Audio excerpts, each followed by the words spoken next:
Well, we're going to start tonight with something that is likely to raise your blood pressure in just 2 words: grocery prices. While public sentiment may be improving when it comes to the economy at large, not so much in the aisles. According to the latest economic data, there is reason for optimism overall because grocery prices jumped by double digits in 2022 and inflation dropped to just 1.3% last year. And average wages actually grew more than that. But mumbo jumbo.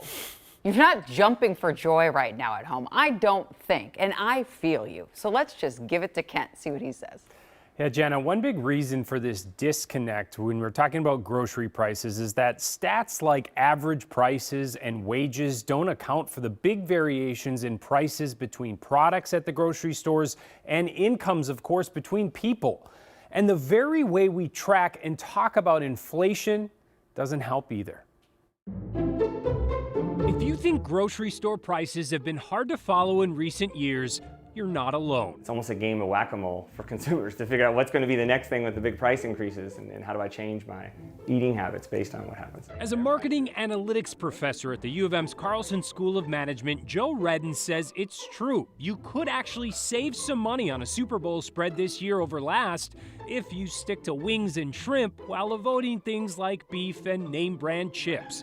But as a consumer who invited us into his own home kitchen, he says he knows what tends to happen in reality. You really see the sticker shock when you check out, and you just realize that total is a lot bigger than it used to be. And that's not sitting well with most Americans. According to a so-called Vibes poll conducted by Axios recently, roughly 72% of respondents said groceries are where they feel most affected by inflation, while 59% feel angry, anxious, or resigned when grocery shopping. And if you're wondering why, since grocery inflation technically came back down to earth last year, keep in mind that prices are still up nearly 20% in the last 3. One of the challenges with inflation with food is it's been consistently going up, and that's just building on top of itself, building on top of itself. So even if it does flatten out now with very little inflation, we are still going to be paying quite a bit more than we were a year, 2, 3 years ago. The increase may be slowing down, but the prices aren't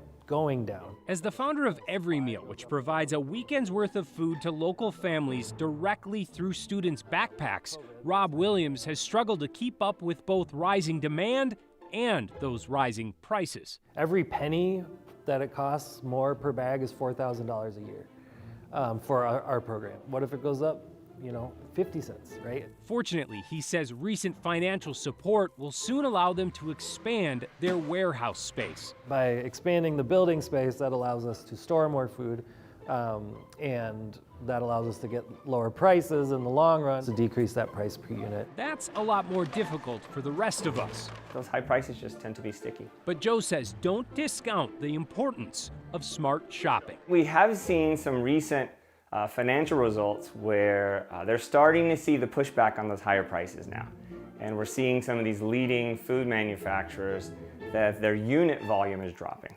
So while they're charging more per unit and making more profit on each unit they sell, they're now selling less units in total. If we see any type of price drop, that'll be the catalyst that does it, is consumers speak with their wallets and enough of them say, I'm not going to buy it.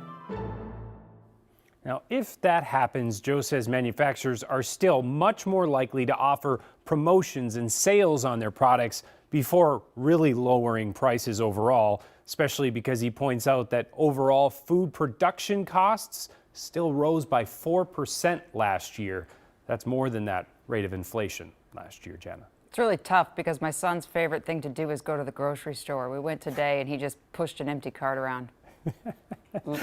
It is, by the way, very good to take a kid to the grocery store. They So really fun. love it there. So you know what? Get your money's worth. I know. We're just window shopping. Thanks so much.